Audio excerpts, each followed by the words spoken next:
Bamar's Senior Vice President of Administrative and External Affairs, Robert Sandy Sands, says Bamar executives are still negotiating a $45 million payment with the government to help cover the cost of roadworks and infrastructure as a result of that multi-billion-dollar project. The work has reportedly cost in excess of $100 million. Bamar committed to pay the advanced payments on behalf of the government for the new rerouted West Bay and Corridor 7, the road from JFK to the Bamar property.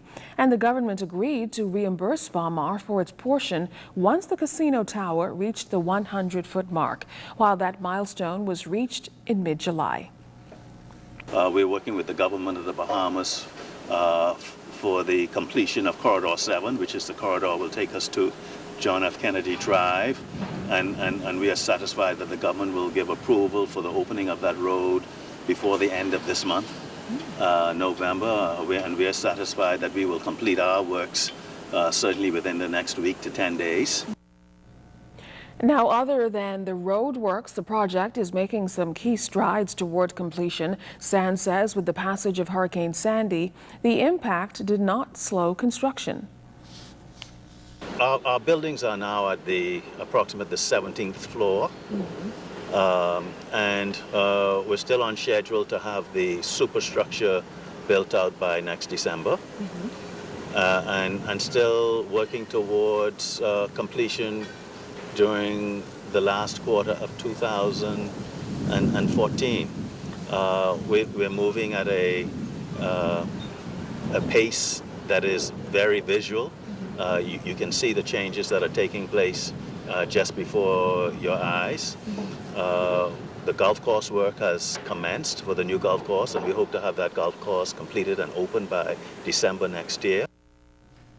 Well, they may not have been in the line of fire, but trained British airmen at the Royal Air Force Bahamas branch who were then dispatched to the war zone. Chairman of the British Legion Bahamas branch, Percy Strawn, and Executive Secretary, Reverend Matthias Monroe, both say they were prepared to make the ultimate sacrifice if called upon during World War II.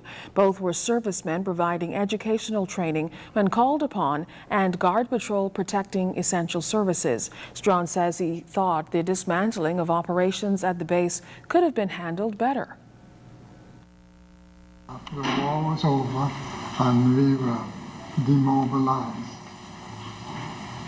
that was it as far as our country is concerned, as far as, well, let's say,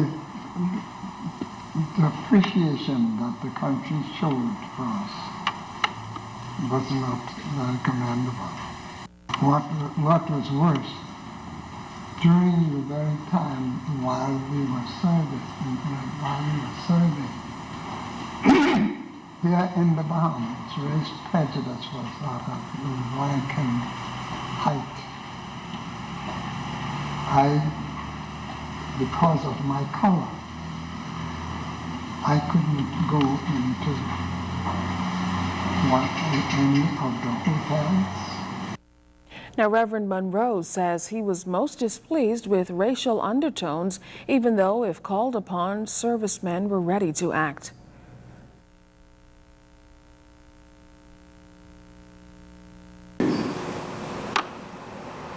Although we were willing to give our lives and even to make our contribution, we still had difficulty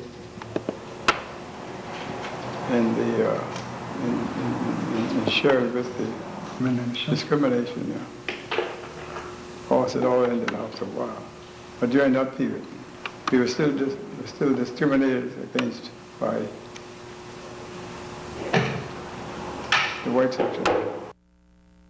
Now, both veterans will attend the official opening of the Veteran Depot at St. Agnes Church on Friday. Additionally, they'll attend the customary wreath-laying service at the Garden of Remembrance.